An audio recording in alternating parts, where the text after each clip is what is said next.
Okay, good morning everybody. Welcome to today's Scrutiny panel meeting. We'll just do membership of the committee, so if you'd like to introduce yourselves, we'll start. My name is Cathal Burke, I'm the chair of the Scrutiny panel. Councillor Donna Bellamy, member of Scrutiny panel. Councillor Paul Kane, member of Scrutiny panel. Councillor Basile Lunat, member of panel.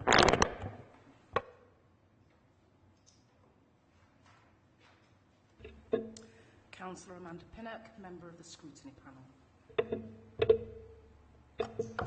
Dale O'Neill, voluntary co-op T. Hello, I'm Joanne Sanders. I'm Acting Service Director for Learning and Early Support. Good morning, I'm Elaine Richard, Service Director for Child Protection and Family Support. Steve Combe, Head of Service Corporate Parenting.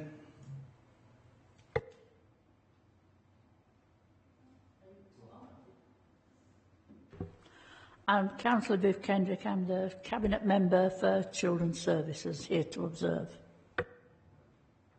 I'm Julie Stewart Turner, Chair Scrutiny, just here to observe. Okay, thank you. Item 2 is minutes of the previous meeting. Are members happy to approve the minutes of the meeting held on the 5th of March? Thank you. Item 3, interest. If any councillor of any interest they wish to declare, if they can fill out the relevant form and hand it in at the end of the meeting. Item 4, admission of the public. There are no items to be taken in private. Item 5 is the Ofsted letter to Director of Children's Services. This is for members of the committee to consider the outcome following the recent visit of Ofsted to Children's Services. I think everybody has received a copy of the letter, and we have Elaine to go through the findings of the letter. Thank you.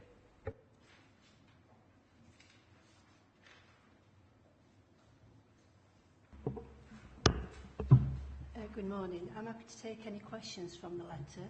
As people will note, Ofsted undertook, it was their third monitoring visit. The focus was around looked after children, particularly children that were placed with parents. So that is children that are subject to care orders that have been granted by the court but placed at home with their parents.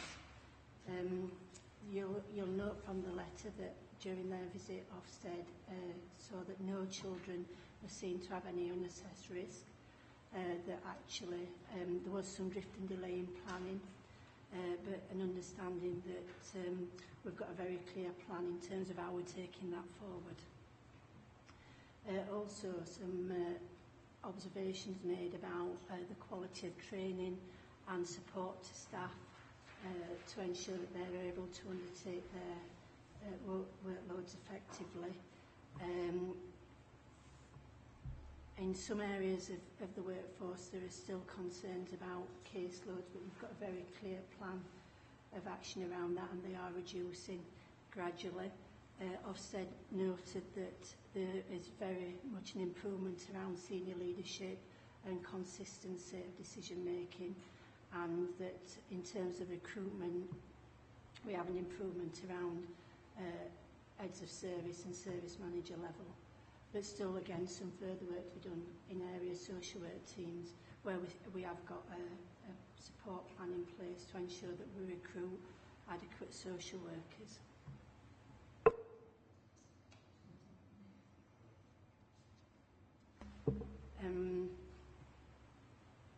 I think one of the areas that they also looked at was around supervision, and that actually supervision has been for a long time something that Ofsted have felt have been concerned. What we've done around supervision, I think one of the questions that Ofsted had of us was the timescale it was taking for us to ensure we've got an effective model in place. What we talked about is in terms of the change of approach that's been taken in children's services in working with practitioners to develop models of practice. So we've had a working group of social workers, team managers and senior practitioners working on the supervision model. And so that's to ensure that when it is actually finally in practice, it is owned at all levels and it's not something that actually is just produced and enforced on staff. And we feel that in terms of then embedding it in practice and making sure it has effective practice, that's the best approach to take. And actually Ofsted acknowledged that was something that we'd given great consideration. I wonder if there's any questions in terms of what people have seen in the report that I could answer. Thank you. I'll take any comments or questions from panel members. Councillor Kane.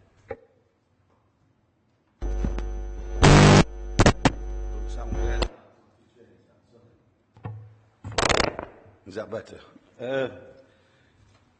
There's various things, obviously, and I'm not going to comment on them all. But one issue is really regarding the corporate parenting board. And obviously most of this is elected members. But what I do sort of challenge in this is that obviously this is the third paragraph up from the on the second page, and it's regarding the comment there. The data set presented to the board was until recently been unwieldy, and that's a common practice. If you've been on the council for such a long time, you get masses and masses of information, and I think it's remiss of people to take on board these issues without officers obviously thinking about what the information that's being given to members and for people to understand what's actually happening. I'm a great believer in bullet points myself, to be quite honest with you, because you start going into sort of reams and reams of information and you don't take it in because it's not your prime job to take it in, if you understand what I mean. I'm not saying that people dismiss the fact that they're on the corporate parenting board, but they have elected members have other issues to think about. And I would say to you that although the inspectors being critical of this, it should be a criticism of officers. And and I just find that information must be.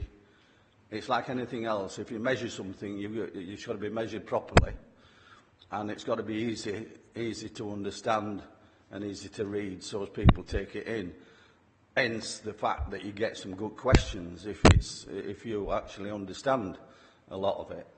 And as I say, I don't want to even comment on the report, but I think it's a little bit of unfair criticism. It should be taken as a criticism of everybody, because we should make things far more simpler for people to understand, and that goes for the parents and the children as well.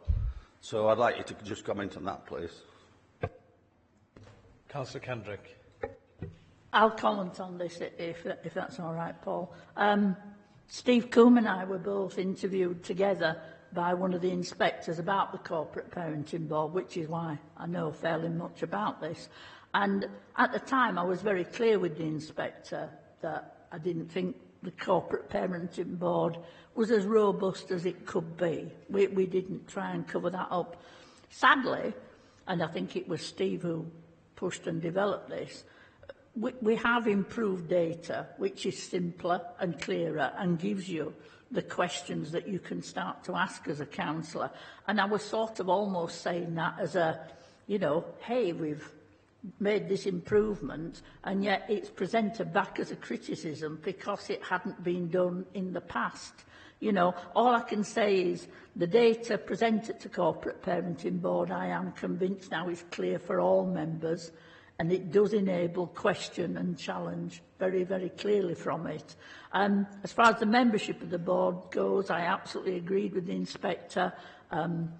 The chairs of the Looked After Children's Council and the Care Leavers Council are coming to the next Corporate Parenting Board on the 30th of April, but there is a move that they will actually become members of the board because they haven't been in the past. So whilst this paragraph to me feels like being damned with faint praise, really. Hey, we've altered it, we've made it better, but it comments that, it wasn't historically so. And that's absolutely right. But you're right, Paul. information does need to be simple and clear so that anybody can see what are the key questions to ask, what the challenge is. And, I can only just give reassurances to Scrutiny that the data set I feel now at Corporate Parenting Board is far, far better.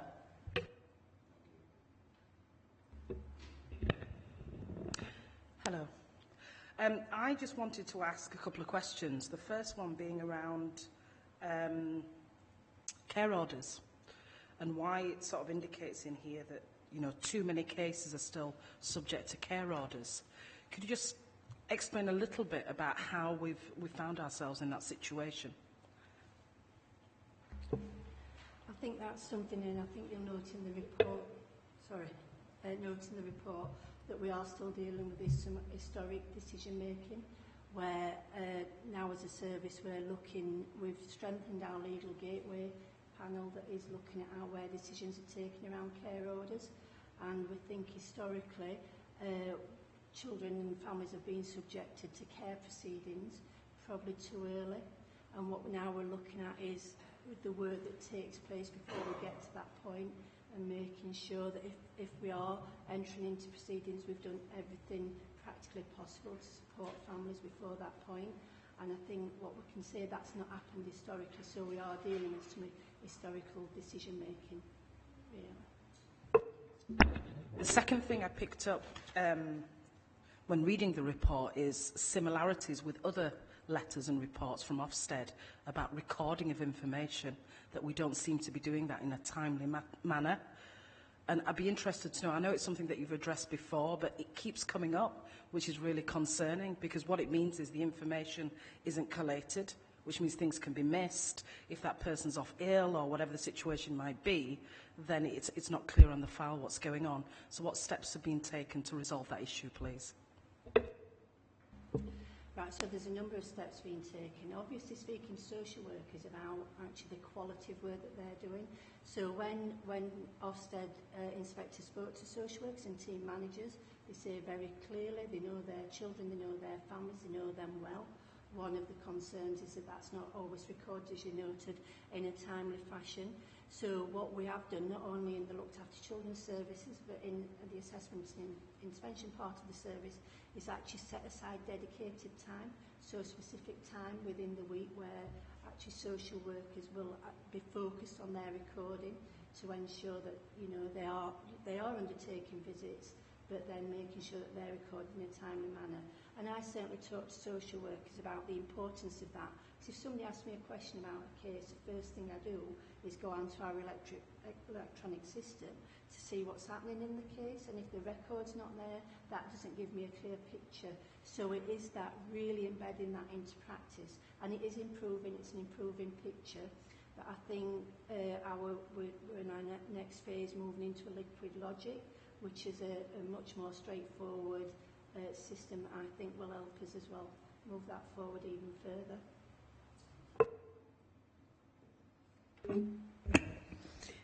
Thank you. I was quite pleased to read that staff morale and staff feeling more confident in asking questions and questioning, higher up, and seems to be going a lot better than what it was. Even though caseloads still do remain high, and I do realise that they are being brought down. I just wondered if you could touch on what the more focused plan to address recruiting more social workers to the authority. So again, a number of approaches, and I can say actually that recently we've just been successful in recruiting 5 service managers. So where we'd got temporary service managers in, we've now got 5 permanent service managers appointed, just waiting for them to come into place. We have an ongoing rolling programme of recruitment for social workers. Our challenge is the balance between actually experienced social workers and newly qualified social workers. So I can say very recently we've had 47 applications from newly qualified social workers. So they're from across the region in different universities. But what we have to balance off is how they fit into teams, and that we keep to some experience within the teams as well, because we could recruit all the 47, but that actually would have an impact on the service. but we are recruiting as well more experienced practitioners, and there does seem to be a change in the area where people, social workers are choosing to come to Kirklees. I think they're seeing they want to be part of our improvement journey, so we are seeing ourselves as being successful in that area. I think, interestingly, Eleanor Brazil, who was our commissioner, who works in a number of local authority, and in terms of the change in pattern and the reduction of agency social workers, has actually says she's seen that as the fastest change in any area that she's worked. So we are having some success, but recognise there's still a lot of work to do in that area. And ensure, I think even more important, that we maintain the staff once they've joined us, that we ensure that they have that wraparound support that makes sure they want to stay in Kirklees. We haven't talked about our relationship with Leeds, so I'd like to know a little bit more about that. How is that going?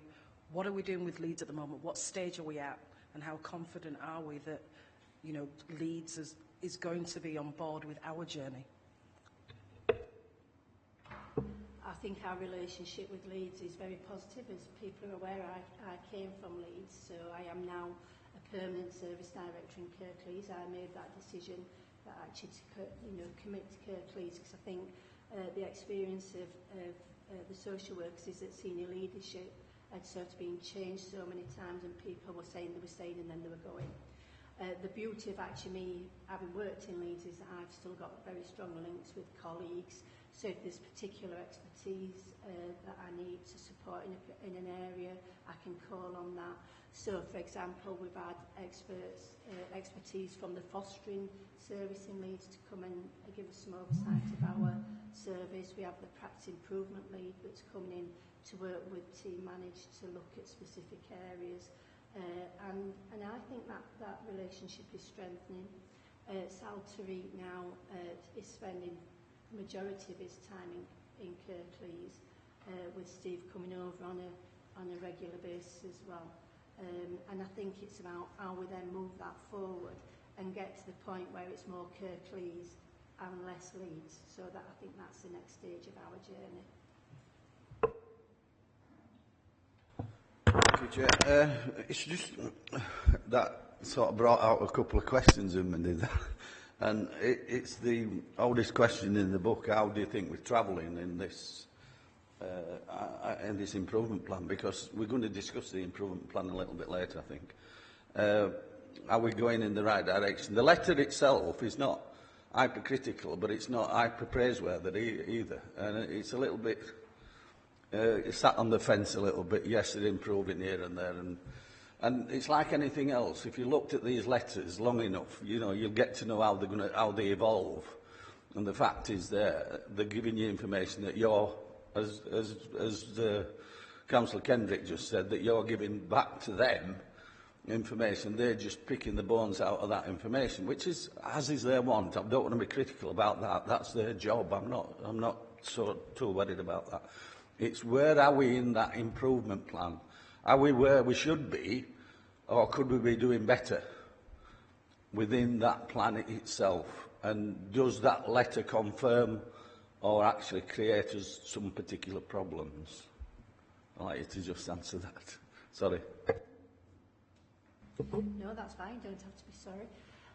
I think, unfortunately, the Leeds partnership came later than perhaps was anticipated, and I think this time last year we were going into elections and so that delayed the partnership, and I think that impacted, well, I know that impacted on the journey travelled and the progress that we've made so far. I think what you'll see in the Ofsted letter very clearly, if you think about the very first inspection, which was September 2016, and where we are now, I think Ofsted would have expected us to be further forward. Yes. But in terms of the Leeds partnership and the journey where we are now, I think we are making good progress. I think we can demonstrate that. It's just that what we do is carry that time before that is still in Ofsted's mind. We are making good progress. We don't underestimate, how much further we've got to go. And I think if you speak to social workers and team managers, we had team managers present to the improvement board who were saying They understand where they are on the journey, and what they're saying is they also recognise now actually how much more work has got to be done to get us to a place where we want to be, because we want to be good and beyond. And that will take time, and it's step change. I think the change in culture is really helping that, because we've got now social workers that are confident to raise questions, even of myself. I have conversations with social workers. I walk the floor so that they're familiar with me. So if they've got any questions, I'm happy to have conversations.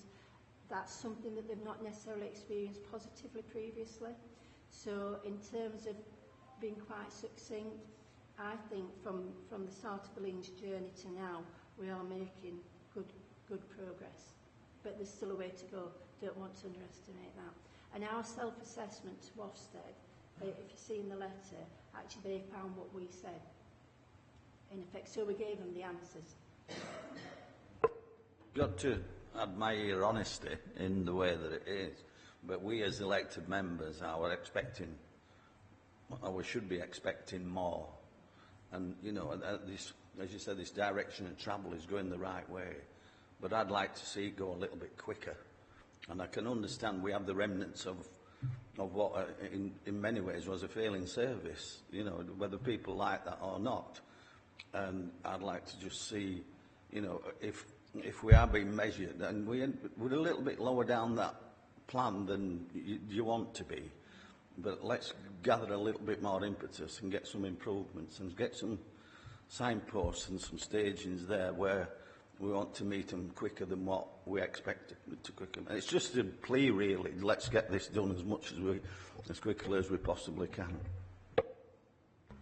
Just to answer that, I've started actually. I've been on leave for a week. I've come back today, met with my heads of service, and we're talking very much about the next impetus, really, about how we get to our next Ofsted monitoring visit and the work and the energy that we would need to put into that, so that when they come next time, we are demonstrating exactly what you're asking, that we are making those improvements, and we've got a good evidence base to present to Ofsted. Looking at the findings and evaluation of progress, the IRO service, can you tell us what is being done to shift the focus from process to practice and the progress of children? Again, that's an area where so many areas to focus on, but it is about the IRO role being as robust as it needs to be, and actually, rather than just questioning the process, really challenging decision making. And I think what we've seen previously is that inability, there's been, in terms of the culture, there's been an issue around trust. And if you've got trust in an organisation, what you can do is then have challenging conversations, manager to manager, practitioner to practitioner. And I think that lack of trust actually debilitated those conversations. So what we're doing on a regular basis, we bring together the IROs and the team managers to have conversations about care planning, good quality practice, and that challenge of each other. What does that look like? What should they expect from each other? And ensuring then through our audits, monitoring that that's effective in practice, that we can see through our case audits that IROs are making relevant challenge, and if not, going back and asking why that's not the case and advising on what might be done differently. Similarly, that team managers or social workers are responding to requests from IROs.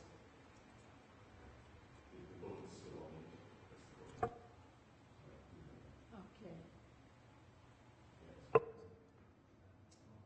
No, I just wonder, is that bringing together new, or has that happened in the past? That's something that we implemented towards the end of last year. In the IRO service, when I arrived, probably August time, we had quite a number of vacancies. So since that point, we've had some new appointments. So from October, November onwards, we then had a full quota of recruited IROs within the IRO service. So from that point onwards, we've been bringing them together with the area teams to really work together on how situations should look. And that is, we have to recognise that the IROs have a level of independence, but still, actually, the conversations between them and the team managers and social workers are vital to ensuring that case planning is effective and timely. Any further questions or comments from panel members? Yeah. This is a comment. Looking at this, you can, to be honest, you can see that we are moving in the right direction, and I do think that Councillor Kane is probably right. It does seem rather slow going, but I don't actually see speed as being the essence. It's just got to be done right, is my thoughts on it. Any other questions or comments? No? I've just got a couple of questions and some comments. The first one is around caseloads and just some further information about what's been done to address that, where we were and where we are now, and how far the numbers have gone down in relation to the number of social workers. And then also if you could comment on the main challenges going forward and where you see issues. I will just, you can answer them at the end. I just want to go through some of the items on the report itself, which I think is obviously an improvement from where we were. And I think on the first one, the comment is there, the local authority has made progress in strengthening the foundations for service improvement, which I think is really positive. On the overview, there is increasing stability at senior management level, and this is starting to have a positive impact. Again, another improvement. The strong support at a high level of challenge being modelled by senior managers is starting to have a positive impact on staff morale, which is really good. Comprehensive professional development framework is better supporting staff to access learning and training opportunities. On the second paragraph on the second page, no children were found to be in situations of unassessed risk. The tracking system is being implemented and is improving oversight, which is really good.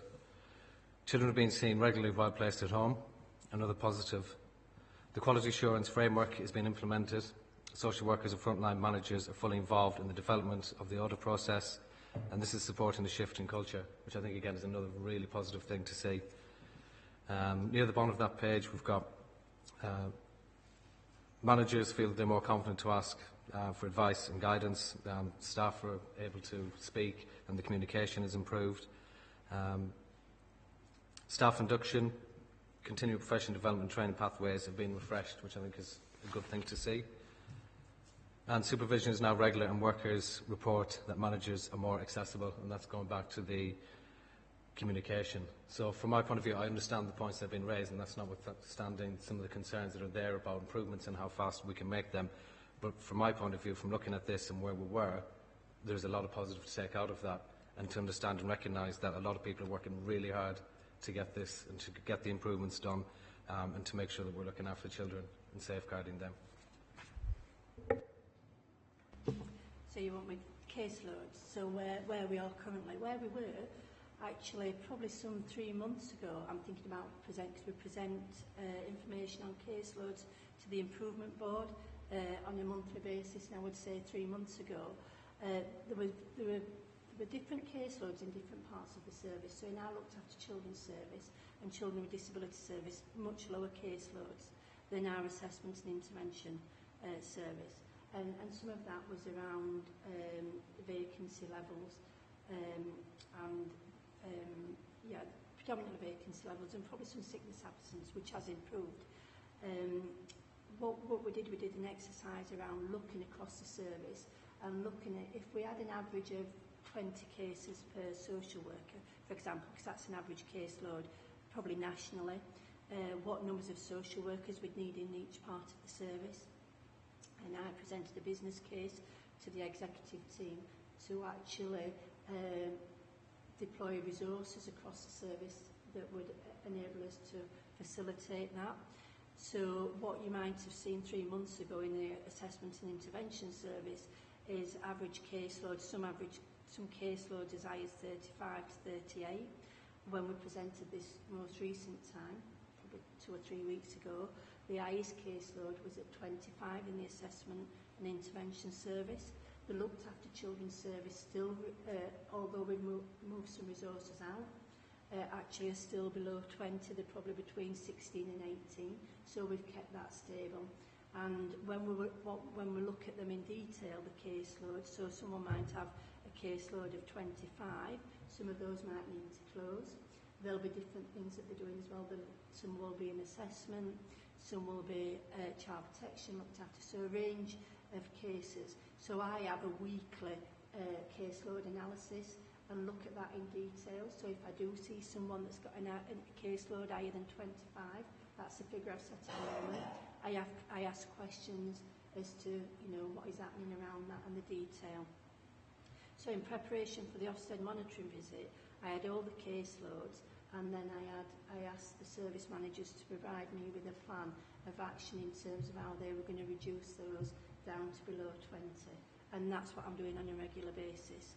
I think as we get our workforce stabilised and actually our new recruits in place, that caseload will become even more improved. Thank you for that. And then the main challenges going forward. I think the main challenges going forward is really embedding good practice. I think, it is about timing, and, one of the questions that the Ofsted inspector posed me was about lack of pace. And I said sometimes pace actually doesn't create the change that you require. And what you really need to do is make sure that you're affecting good change. So I think about really embedding good practice into social work, day-to-day work, so that, the questions that have been posed already this morning, that when we are visiting children, we have timely recording, that we can see that that's taken place. And I think it's just that I challenge, I support, and really be clear to social workers and their team managers about expectations of them, so that they can respond effectively to that. I think the caseloads will remain a challenge in terms of for the assessment and intervention, because we really want to get that down to a better average, probably between 18 and 20. One of the other challenges is, and this is a challenge but it's a benefit, because we are looking towards moving our assessment and intervention teams out into community bases. So they're working more closely alongside health visitors, schools. And I think that will enhance the quality of the work that we're doing. So although that will be a challenge in terms of moving staff, the benefits of that will far outreach what we have to invest in the first instance. Okay, I think that is everybody. So I'd just like to thank you for coming, for going through the letter with us. And obviously we want to keep this on as an agenda item, so to be updated on future monitoring visits and updates for the panel. Okay, thank you. Item 6 is the Statement of Purpose for Registered Children's Homes, and this is to receive a report outlining future improvements in children's residential care. The report gives an overview of the Statement of Purpose of the 3 mainstream children's residential homes run by the authority. And this also links in with our recent visit to Woodlands Children's Home in Linley. Steve, you're going to go through this with us. Yeah, Steve Combe, Head of Corporate Parenting. Just to give some context, I joined the Council in late January this year, and part of my responsibilities is our registered children's homes. As the report says in summary, in terms of our mainstream children's homes, we have 3, Heels Road, Copthorne Gardens and Woodlands. All the children's homes registered under the 2015 Children's Home Regulations. In terms of a bit of wider context, we have 671 children in care at the moment, and a small number of those children in our children's homes. Children in our children's homes, normally we've been trying to find them homes in a family setting, but have been unable to do so.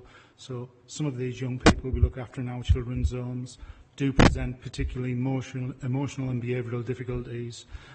They're aged between 13 and 16 years on admission. And in terms of the support, we seek to support around education, contact, health, specialist help and support when it's needed, hobbies and interests, and helping young people prepare for semi-independence and independence. And whilst the age on admission is 13 to 16, young people can stay in these children's homes up until the age of 18 and then move on at their 18th birthday. As you can imagine, the young people who are in our children's homes have had traumatic experiences. So our focus is trying to provide a warm, nurturing environment and build good relationships with the young people and their families. There's a number of ways we try to do this. We use a model called Pillars of Parenting, which is detailed there within the report.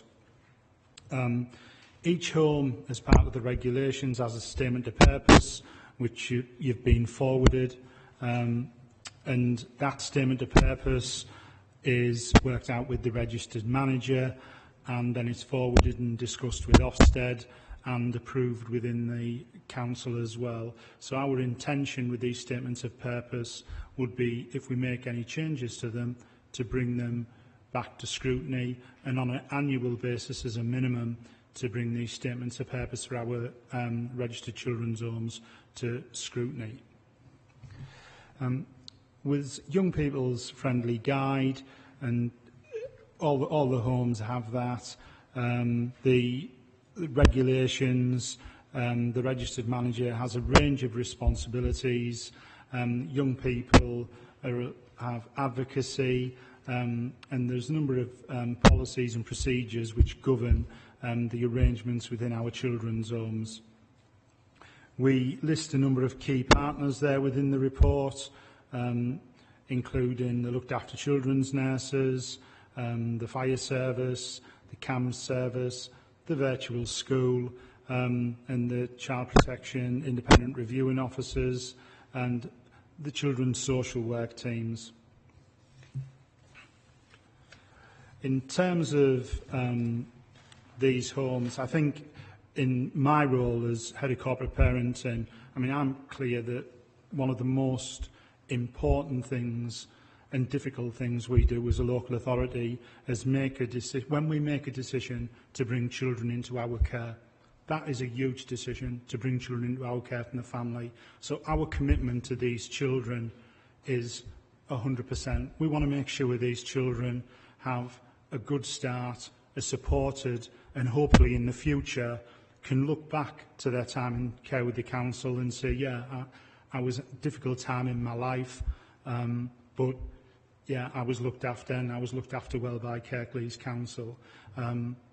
As I've said within the report, we have to be mindful that the children who come into our care come in primarily, if you look at the national statistics, come into care because of neglect. That's the biggest reason. It's not because they've been causing lots of trouble or anything.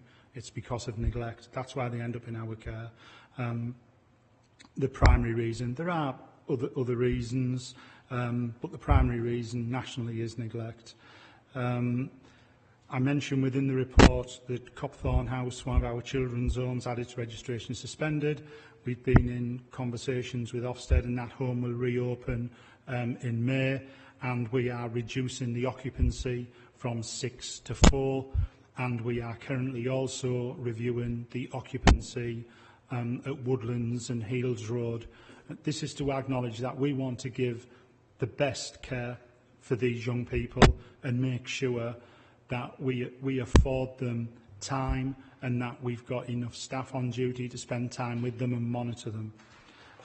We're also doing a piece of work around local sufficiency, because we do have some of our young people who were placed with external providers, as do most local authorities. The sufficiency strategy it's been to the executive team, and we're currently developing an action plan around that. There's also a specialist accommodation board within the council, which is looking at all sorts of accommodation, both for children and adults. And we are talking at that board around having smaller properties for our children's homes, and we seek to look after more of our children within our area, because we believe these are Kirklees children, and primarily they should be looked after within our boundary wherever possible. There are a small number of children who, for good reason, have to be looked after outside of our boundary. But we want to do everything we can to try and look after our children within our boundary, because these are our children. And that Specialist Accommodation Board is seeking to look at the properties available. Alongside that, we have a piece of work around recruitment and retention of foster carers. We want to recruit more and retain more of our foster carers to develop our sufficiency and capacity to look after our children when we bring them into care. So that's the overview of our children's homes. You have the statement of purpose, and as I said at the outset, we would seek, even if the statements of purpose remain the same, to bring them to the Scrutiny Board on an annual basis, because that's what we've done elsewhere where I've worked within this arena. I don't know whether there's any questions. Thank you for that, and I'll take you up on the offer of this being a regular item for scrutiny to be looking at. I and members of this panel visited a children's home not so long ago, and I found it quite useful, educating, to be able to speak to staff, to speak to young people in the home, and find out their experiences and the issues they face. And I understand the challenges that come with young people with social, emotional, behavioural difficulties, which can lead to issues within a home. One of the things that was mentioned was about the occupancy levels and the number of beds within a home, and it was not something that I'd considered previously. But having done so, I totally agree with what you're looking at doing about children's homes and about making them smaller and making them more homely and being able to deal more closely with young people and the challenges that they face. So I think occupancy is important. I think the number of homes that we have in Kirklees, I think if we had an opportunity, scope to increase the number of homes but have smaller homes, I think would be a really positive thing to happen here. And I think if we can look at that as one of the items that could come back, I think that would be useful for us. Yeah, I think in terms of those smaller homes, I mean, what we know about young people who come into our care, and particularly for all children in care, but particularly those within children's homes, is in terms of their attachments, their ways of making attachments to adults, and they can be attachment disordered, so they really struggle to make attachments with adults because of their early life experience around this neglect. So having a smaller home where there's more staff around to try and build those attachments and try to ensure when there are difficulties. For example, we have some young people who come into our care who may have had significant difficulties in doing things like attending school. So having a member of staff who can accompany, support that young person, constantly check in with that young person about how things are going, and develop that relationship around hobbies, etc., is just so important. So I think we are clear what we want for our children and young people, and I know in conversations we've had around corporate parenting, and Councillor Kendrick's quite clear around this. These are our children. They're Kirklees children. We've brought them into our care, and we feel very strongly that we want to offer them the best what we can, and that's why we're looking at smaller homes. Thank you for that. That's very encouraging. Any questions or comments? Councillor Kane first. Can I just ask you some questions on figures, Steve, if you don't mind? Is it correct, 672 children in care? Yeah, 672 children in care today. Can I decipher that a little bit? Can I just ask you a few questions on that? How many are actually outside of Kirklees? How many is in actually foster care? You know, if you can just elaborate a little bit further on them, because obviously it's useful information. And you're exactly right. I'm a great believer in the fact that these kids should be based in Kirklees and shouldn't be out of the authority. They have all these supporting mechanisms, including their own families and whatever, if they want to get involved at some stage, they will get involved. But certainly, I would look to getting these kids back into the authority if they're based out of the authority. But I'll let you come back on that. Okay, if we look at the first part of the question in terms of the number within our boundary and outside of our boundary, we had, in terms of that 671, if we go back, the figures I'm quoting here, which will be very similar now, we're taken at the end of January, there was 56% within our boundary and 42% outside our boundary. Now that would place 283 children outside our boundary, but the key figure that Ofsted look at with this is the number that are over 20 miles. Now, because of the way we are configured as a district, you can be out of the boundary, but actually be not that far from home. So you could be over in Calderdale, but be not that far from home. So there were actually 109 children who were more than 20 miles from their home address.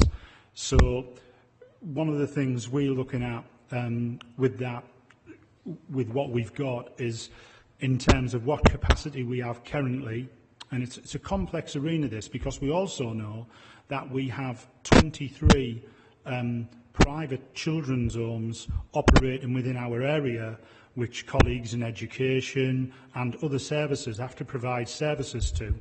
So that a lot of them children are from other local authority areas. So we are looking, as part of our sufficiency strategy, at our relationship with those providers as well. And we're going to be inviting them in for a chat to look at what children they have placed. Can we develop a relationship with the good providers? So that's the sort of split. There's that 109 who are more than 20 miles outside the boundary. I think in terms of the reasons children and young people go outside a boundary, there is a small number where, for safeguarding reasons, in the first instance we would say we want this either teenager or sometimes very young child outside of our boundary because we don't think it's safe. I mean, we're quite fortunate because we cover a large area. So our foster carers, unlike tight-knit boundary local authorities, we can place a child within our boundary who can be a long way from where the perpetrator of issues is. So that's a benefit for us here in Kirklees.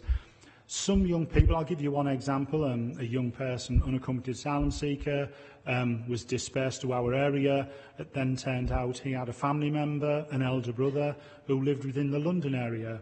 So he then became placed in the London area, but he's one of our looked after children, because that's the best place for him, because he's got family there who understand his culture, etc.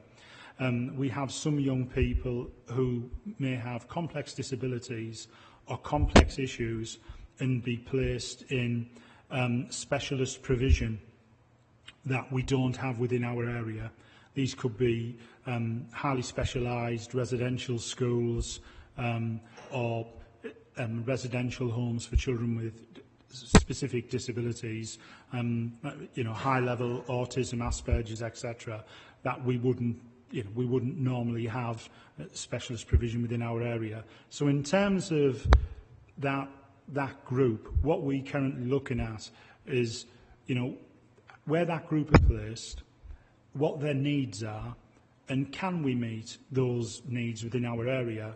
And, we have lots of good people within our area. We have lots of experts and specialists. We've got a great university with experts, etc. So we're looking at what provision we have to say, can we develop some more provision within our area for some of those children to bring them back closer to home. So it's not a quick fix. We're going to have to do the spade work, so to speak, and build relationships, look at where these children are, and also some of the children who are currently placed, we have to think about them. So it's not a case of saying, oh, we could save a little bit of money by moving this child who's placed in Wales in a specialist provision by whipping them back to Kirklees. That child, if they've been in that placement 3 years, will have friends there, they may develop relationships there, so that, once again, we have to consider their attachments. Because if we go back to that part of the conversation, as children in care quite often have disordered attachments, so when you're moving them, that's a big thing to do. So that's on the residential side. If we look at foster care, primarily in line with the national picture, there's some quite complex detail behind children in foster care, because you can have children who are placed for adoption as well, etc. But in terms of the number placed within foster care on the data I had here, there was around 485, and within agency foster cares, these are independent fostering agencies, there was 171. With Kirklees foster carers, there was 291. Now, within that 291, 234 were what we would call mainstream carers, but then we had 57 connected persons carers. Because one of the things we do, and a lot of people don't always realise this, if we bring a child into our care and we make that decision, and then, you know, Auntie Mabel comes forward and says, well, I'll take our Johnny, we would say, OK, we'll assess you as a foster carer, and where better place for Johnny to be than with his Auntie Mabel, but we then pay those folks as a fostering household and ask them to do training and things like that. So does that give you some idea of where the children are fostered? But what we want is, we want more of our children to be fostered with Kirklees, foster carers, and part of our thing is met with our foster carers last week with the Kirklees Fostering Network with Steve Walker, and they're clear and we are clear that we want to try and have our children looked after with non-profit making foster care, because the reality is when we place with external agencies, those are profit making agencies. So we've got a piece of work to do around that. Steve, with all due respect, it's not about money, is it? It's about these kids, and I know we're in the years of austerity and whatever, but you know, this creates problems further down the line, which is far more expensive. Let's get it right at the beginning. Thank you. I was just reading on your key partners, and you've got CAMS. When we visited the children's home, we was talking to staff, and obviously most children that end up going into a children's home are going to have some sort of problems and issues, and you know, especially if they've been taken from a family environment.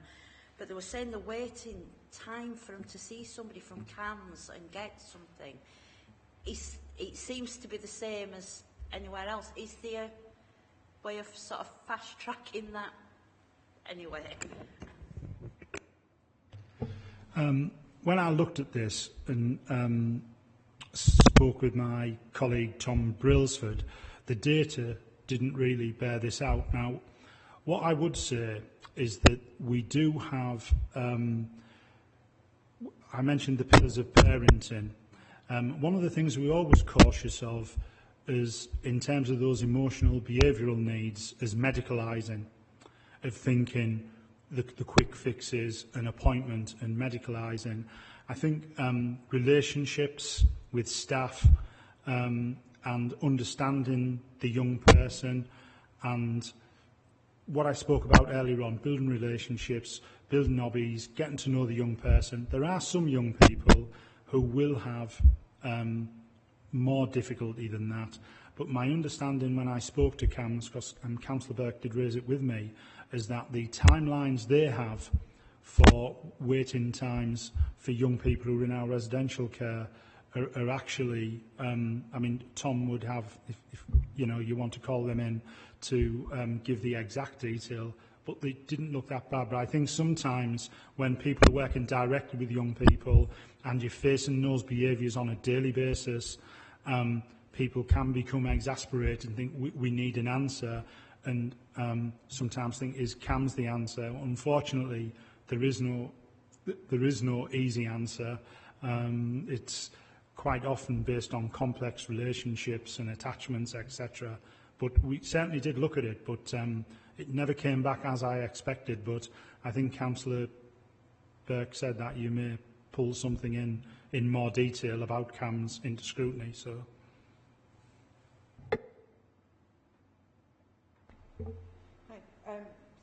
I welcome the information that when you said in terms of the residential care, reducing the beds from 6 beds to 4, being able to give more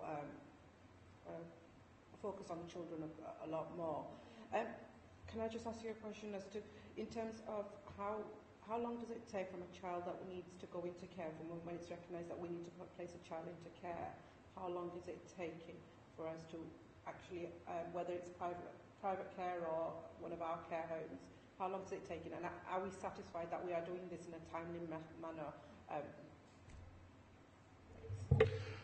I think in terms of what I've seen since joining the authority in January, as I said at the outset, bringing children into care using the law, statutory instrument to remove a child from their family is a huge thing to do. And I think what I see within Kirklees, we do everything we can to work with our families to try and support, to try and keep children within their family. Once it becomes apparent the child is coming into care, what I see is them referrals are made. I think your question is probably touching on a bit more the sort of early help arena in terms of the timeline when the decision is made of coming into care. The children I see coming into care, they do seem appropriate cases. I'm not seeing children coming in where I'm thinking they're coming in too fast, or why wasn't the child brought in a lot sooner. What we are trying to do, we have arenas such as Legal Gateway. We do have cases where we put additional support into the family, etc., and people will be very clear with the family that you've got to work with us. But once the decision is made, then we find it appropriate placements.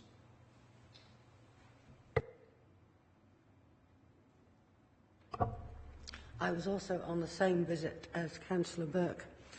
One of the very first things that was raised was the fact that Ofsted had said that the home was not homely enough, that they had fire doors and strip lighting, which we could see for ourselves, and the manager said that after having made an application for the changes to be made, after 3 months, nothing had happened.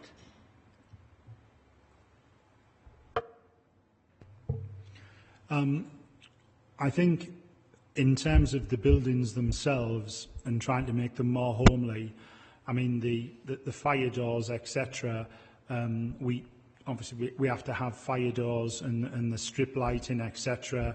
And I had this conversation myself with an Ofsted inspector. We had a fairly lengthy meeting at Copthorne. I would say we are trying to do everything we can in a timely way to make these changes. Can we do more? Yes, we can in terms of the reasons for the delay. I don't run the property services myself, but in terms of the requests being made, it seems that there is a particular focus. I think our managers are realising we need to make our homes more homely. Ofsted on it, and we are doing building works within the homes and reviewing those statements of purpose. So my answer to that is the requests are going in. What I'm seeing and from the managers is sometimes there is delay. There has been some specific reasons around some repairs in terms of getting hold of particular items to change things that have been a problem. But we're certainly on a journey of trying to make our homes more homely. I don't know whether you can answer this question, but on the report from Copthorne Children's Home, on page 5, which is 34 of ours, it says on the aims for Heels Road, achieve economic well-being. Now, having read the rest of the papers from Heels Road, I found nothing whatsoever relating to economic well-being. So what does that mean? I think that term comes from the 5 key things around key things around staying safe. Economic well-being would be that thing around engaging in education, becoming employable, etc. As you get older, that's what I would define as economic well-being. What I would follow up again and say the statements of purpose for our children's homes, we are reviewing them as we move forward. But economic well-being would be that about, you know, engaging in education and being employable as you move into adulthood. That's what I would see as economic well-being.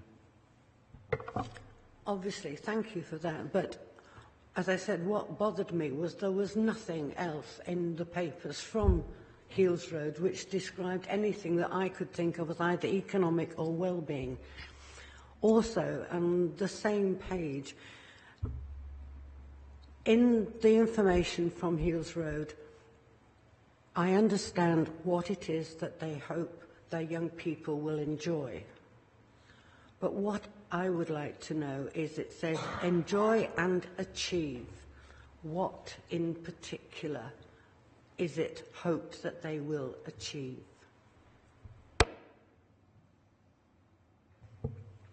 Yeah, enjoy and achieve would refer to everything from hobbies to engaging in education and a whole range of things. It is a slightly historical term now, which probably under previous national administrations around children's services, enjoy and achieve economic well-being with sort of key strap lines, which we used a lot. But enjoy and achieve, the way I would see it, and those terms historically were meant for all children and young people, would be to enjoy life and achieve in what they do. That's what it was meant.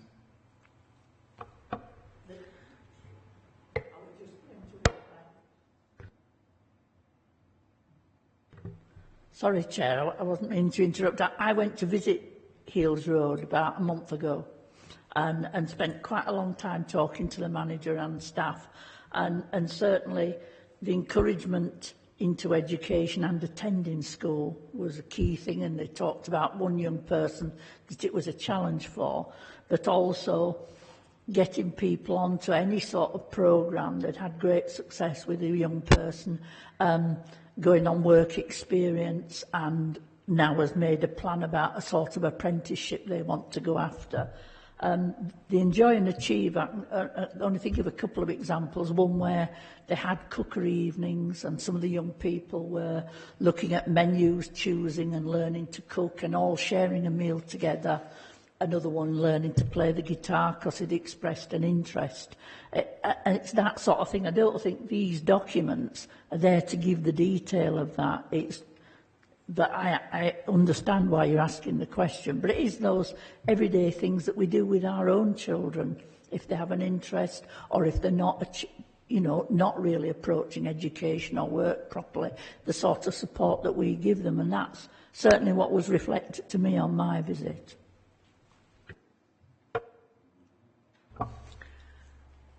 I accept what you're saying, and I think that when it comes to the aims and objectives, what I don't get a detailed impression of is personal achievement other than achievement in processes, education, playing the guitar, sports, whatever. If I was writing an aims and objectives, I would be wanting to see things like achieve self-control, self-respect. And I am concerned that just as, Monroe said about children's service dinner, there's too much about process and not enough about what it is that obviously Kirklees tries to care for its young people as well as possible. But I would like to have heard more in these papers about what children are going to achieve as individual people, as persons. Thank you. And you mentioned that these are going to be refreshed, and hopefully the comments can be taken on board with that so that they reflect the changes as well. I'll just take Councillor Pinnock, please. I think we sort of touched on an answer to my question, but the more I read this report, the more I realised how complex and challenging children's services, homes, and dealing with children with complex needs is. And I think it was very interesting for me to read and to see what underlines the issue. But what I wanted to ask was about what happens when the child moves on from the home. You talk about semi-independence and independence. What does that look like, and what processes are in place to ensure that child can move on and become responsible adults in society? I think you touch on a key area. I mean, young people can go into semi-independent living, supported lodgings, and there are a significant number of young people nationally who leave care and over a 12-18 month period actually end up living back with their families. They make that decision themselves, and as adults they can do that. There is a new national agenda called Keep On Caring, which is a whole focus on care leavers and provision for care leavers and future signposting. We do have a leaving care team, so young people who are aged 18 plus are allocated a personal advisor who they can keep in touch with, wherever they are. And some of our young people decide don't want too much of that. They, dealt with one in another authority back end of last year where the young person said, I'm happy, I'm 20, I'm living with my girlfriend, and I don't actually want a personal advisor from the council knocking on my door, reminding me of my time in care. But, they just kept in touch via email, etc., how things are going, and if you want to meet up, we can. The government are seeking to continue that up to the age of 25 for all young people. We do have a number of our care leavers who've gone on to university and apprenticeships, etc., but it is a developing arena, that post-18 support. But yeah, lots of our young people are in semi-independent living, supported lodgings. Some, as I say, will decide, there are a significant number nationally, who decide to return themselves to family a year or so after leaving care.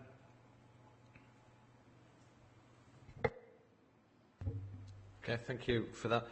Just following on from the question around care leavers, perhaps that'll be something we could look at in conjunction with the sufficiency strategy the next time it's on the agenda, because I think that would be quite useful. I think there's a lot that can be done with regards to care leavers and what the authority can do with council tax and different things to help and support the most vulnerable. Any other further questions or comments on this item? No? Okay, thank you very much for coming and going through that with us. We're now on to item 7, which is the panel work programme. Steve, are you going to? Okay, is that right? So Yolanda's provided a note which explains all the work that you've done this year, and there's also some hints in there about topics for next year's work programme. I think it's here for information today. Obviously there'll be more work to do on this after the elections, with working with the cabinet members, chair of scrutiny, chair of the panel. So it's here for information at this stage. Okay, thank you for that. Item 8 is special education needs and disabilities. This is for members of the committee to consider further update on work being done around special education needs and disabilities. And this is on page 75 of the papers. And Joanne, you're going to go through this with us. Thank you, panel. Thank you, Chair. We came last time, and I think thank you for the feedback that we got. What we wanted to do, really, I suppose, was go back to basics a little bit. And just sort of put into context the framework under which we as it's not just the local authority, but you will know the local area should expect an inspection at some point from May 2016 up to 2021. So what we have put together for you in this highlight report is just some basic information about the framework for the inspection, and that's attached to Appendix A. So just in summary, it's not just Ofsted that come to inspect, it's the Care Quality Commission. It doesn't necessarily result in an Ofsted judgment, good, inadequate, outstanding, but it does, where necessary, come with a requirement for an action plan if things are found wanting.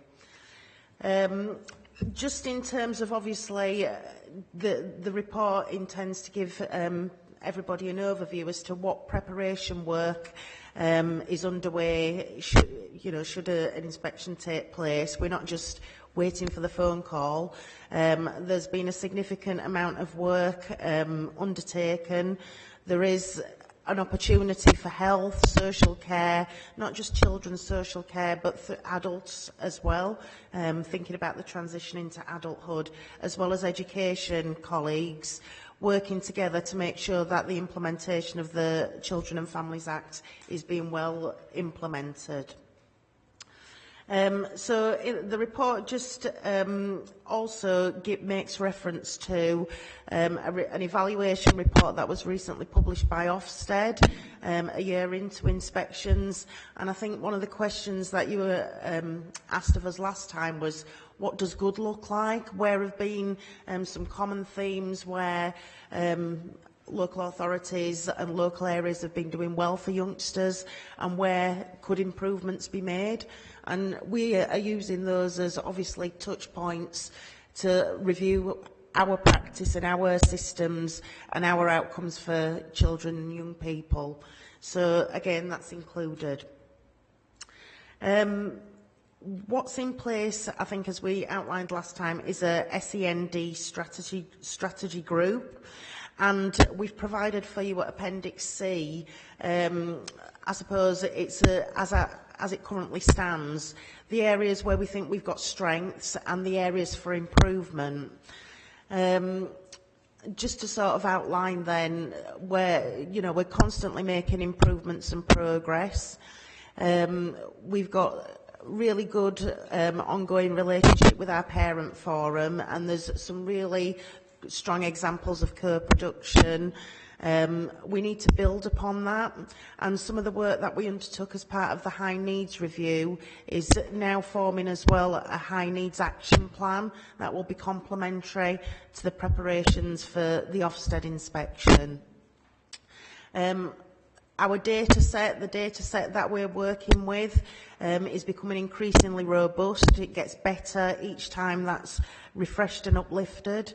We're working very much with our schools, early learning settings, post-16 settings, about quality first teaching and better practice in identification. Some good examples of joint commissioning, but there's room for improvement. We think that the Healthy Child programme and the way that was commissioned and has been commissioned, and the involvement of a wide range of stakeholders as part of the integrated commissioning group that is now Thrive Kirklees, we think that's an area of strength. There was a deadline, I think we mentioned this when we were here last time, there was a deadline of the 31st of March for converting all existing statements with special educational needs into education, health and care plans. We completed that requirement by the deadline. I think there is some work to do on the quality of education, health and care plans, but nonetheless that we were compliant in that respect. I think as well, building on the work of, touching a little bit on what Elaine said about developing work in local areas, the Kirklees community hubs and schools and settings working together in geographical areas and together for the needs of families. We think we've seen some good practice there and would want to build on that. The areas of development then, of course, it's not perfect by any stretch of the imagination, but I think we do understand very well what our development needs are, and we have plans in place to address some of those. So a greater focus on the outcomes, obviously, educational outcomes for children and young people with special educational needs. Although, as it says in the report, for post-16 Key Stage 5, this is an area of strength, but we know that there's work to do across all of the key stages. Workforce development across school settings and in health to further develop practice. And our approach to this is and continues to be working with champions groups. They can evidence good practice, but we need to build upon that. We need greater and deeper engagement with children's social care and making sure that we're absolutely working with a 10-point improvement plan. And, you know, building on some of the discussions earlier, we've got strong leaders now in place, and we are working ever more closely every week that goes by. We need to review our statutory processes, and we have to make sure that it's as the comments being made earlier, it's not just about processes, it's about making sure that they meet the needs of families.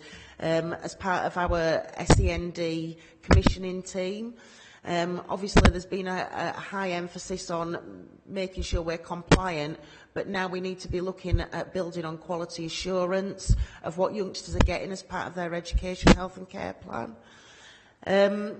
We've got to look at developing all practice, but post-16, to make back to that sufficiency again, to make sure that there's choice. Not all youngsters want or need the same thing post-statutory school age, and we need to think about preparing young people for adulthood. And sufficiency, working alongside some of the sufficiency for looked after youngsters, actually that's true in terms of the right educational provision locally or regionally. So we're making sure we can meet the educational needs of youngsters as well as their home needs. And certainly it came through as a key theme when the Ofsted did the review of the last 12 months, but the Kirklees local offer, we know we need to do some more work in terms of promoting that local offer that exists. We've just migrated that back in-house so that it's within Kirklees Council's remit. But we need to, again, and we'd, I suppose, again, welcome some opportunities for suggestions how we can promote people's understanding and being able to, use it from a parent and a children and parent and family approach, but also from providers to include things on that local offer page. So there's some work to do there. And there are still some specific pieces of work that we want to really build upon. So that relates to things, for example, like assistive technology. We know it's been very successful for adults, and there must be opportunities that we're not yet working to the most advantage of for some of our children and young people. And the use of personal budgets and being creative around that. So, as it says in the report, the strategy group, it will continue to monitor the preparation, making sure we're Ofsted ready in terms of making sure the inspection works well, but it's much more about developing the practice, which is why the self-evaluation is critical, as well as the outcomes of the high needs review that we undertook, the visioning day and what we do next. We were just talking to some of the multi-agency representatives that attended the visioning day, and what they were really keen to have was another session before the summer. And they were keen to have pace, but actually that shared understanding was very much welcomed. So we had lots of positive feedback about how effective that would be in shaping the system. We want to, obviously, in terms of real urgent, the greater partnership with obviously our colleagues in social care, and see what a champions group mainstream through social care to mirror that in health and education, and that undertake that review of our SEND commissioning team, make sure it's fit for purpose. So yeah, I think really that's an update from my point of view. There are some. I hope that the information that you've got helped to give a bit more context around the framework, and welcome any questions and comments. I'll try and answer the best I can. Okay, thank you for the update. It does provide a lot more detailed information, which does assist in what we're doing. Are there any questions or comments? Just bearing in mind as well that we have another item on the informal agenda around this for any more detail. Yes, Deb. You mentioned my issue quite a lot, so I would like to know why you believe that person-centred approach champions are required.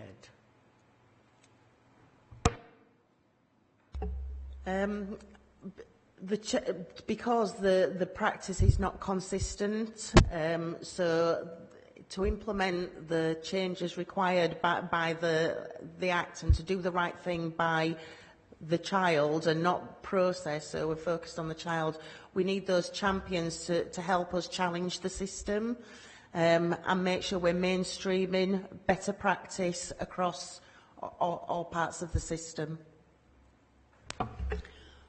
What concerns me is that these champions should not feel that they are personally responsible for the implication of the practice. They may be championing the practice, but who is actually ultimately responsible for the implementation of the practice? Well, that's the partnership, that's the area partnership. You're absolutely right. They're not accountable, but they can showcase best practice and they can work through individual cases, which means that they can see what good looks like, and where practice is found wanting. They can work with the practitioner so that you're building capacity in the system. In terms of who's responsible, well, it's the health, social care, local authority that is responsible. Yeah. And would you say that exactly the same applies to the social care champion group? Is the same necessity there for that? Absolutely. We've got Senko champions, and the Senko network has been in place for an awful long time. That helps to give a really consistent approach across a whole range of settings. You're not going to get, it's not about a uniform approach, but it is about best practice. So for an example would be some youngsters end up coming for an assessment for an education, health and care plan, and when we've reviewed what's been happening for that young person, they've not really had the opportunity for some of those early identification through maybe a My Support plan. So it's about being able to learn some lessons and again build understanding and capacity about good practice, and also find, I suppose, where there are gaps. So it is very much about using a network of professionals so that you don't end up with, if you might be a child in a particular school or setting, you might get a better deal just because you've got more experience Senko. You want to have that consistency and equity of practice across the authority. So that's the rationale. My question is about the number of children that are currently getting the extra money for the educational care plan, and whether the children that are on the My plan, the other My Support plan kind of thing, is it with the new changes that have happened? From what my experiences are, and I've spoken to quite a lot of the parents, and they've said the same, that they've been moved away from the My Educational plan, where they were getting extra funding for the school to help them develop and help with their children, whereas now with the other plan they don't get that extra support. Can you say why that is? I think it might be the other way around. So I suppose previously we had youngsters with special educational needs. Some youngsters are identified as maybe that not be meeting the requirements of an education, health and care plan, and that might, it'd be really difficult to comment globally. But obviously there is, as part of the Children and Families Act, there's new legislation about what would be required around an education, health and care plan. I think the most important thing is how we're working to make sure the system is meeting youngsters' needs, and that's what's referred to as like the graduated approach. So you're right in terms of funding, but each school gets funding to meet youngsters' needs. It's the additional that might be identified through an education, health and care plan. You're right, it is the additional, but when reports have been, when children have gone through the consultation periods and when they've had the reports come through, there seems to be a lack of communication between parents and the authorities to find out what's the best option available for the child and that's in need. So you have a lot of jargon in these reports that have come through, and it's almost very, very difficult to understand. There is no, you can ring back and you can, I mean, I'm talking about personal experience as well, you can ring back and speak to the call centres and ask for them to jargon bust some of the centile information and whatnot, and that there isn't anything apart from information being said. We will, this is how the system is, this is what you've just mentioned, this is the system, and nobody seems to understand what the system is, and there's not clear explanation about what the system is. And when you've got in your areas of development, obviously more consultation with parents, and obviously I definitely welcome that, because that is a place where it's lacking. Thank you. Thank you for that feedback. You're right, I think there is some work to do, and I think it relates back to what we were saying around, yes, we might be compliant in terms of getting through the transfer of statements into education, health and care plans. I think we recognise that we can do better, and that's why the co-production with children and families is incredibly important. Thank you for the feedback about the jargon. That's something we can work upon. And I think we've identified it as a real major next step. The Send Act, we do need to review the team. We need to review what they're doing and making sure that there's quality. And we need to do that as a matter of urgency, and that is key. So thank you. Sorry, one last question. How's staffing like? I mean, I know we've got a lot of staffing changes happening in other departments. What's staffing like in this particular section? Do you mean in Send Act in particular? It's because we've had some additional money, our local authorities have had some additional money to help with implementing some of the reforms, and we've been utilising that additional money to bolster up, I suppose, the Send Act team. That funding is temporarily, so that's why it's critical that we look at how best we invest here to save. I think that we've got a lot of temporary members of staff, but we want to be able to work with the expertise and develop it. But generally speaking, whilst it's been under a lot of pressure, we've managed to retain staff overall. Okay, I'd like to conclude the formal items on the agenda, because we have an informal agenda to go through as well. I'm conscious of the time some members have to go.